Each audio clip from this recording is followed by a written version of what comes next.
Okay, and my last takeaway, number 6, etymology.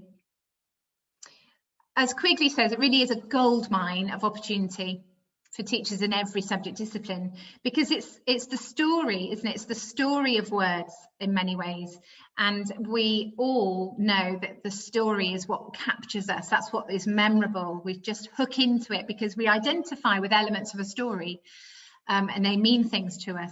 So there's a lovely display of the morphology, the roots, the prefix and suffix.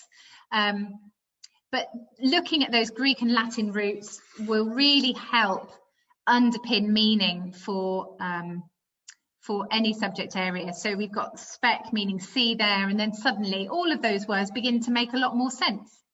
And you empower young people to make more of a guess of words they might not know. You know, spectacular might have been a less familiar word, but they knew that spec meant see, so they can hazard a guess that there's something to do with, you know, looking at something.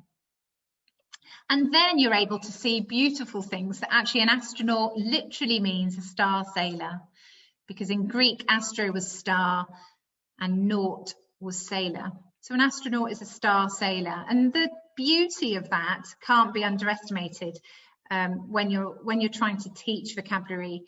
It's about the story behind it. I can see that astronaut now that I know he's a star sailor. I can see him much more clearly. So perhaps we can combine, you know, looking at the etymology perhaps of some of the academic vocabulary. I had a quick look, and there are words like concept, consistent, context, all starting with con, which of course means jointly or completely. The word sect, S-E-C-T, means to cut or separate, as in sector or section. So some of those might well work. You know, you could talk to your primary schools, feeder schools, about how they might do some work on this, ready for you to trigger it again in year 7. But think about how you visually display that as well, because that will make a powerful difference.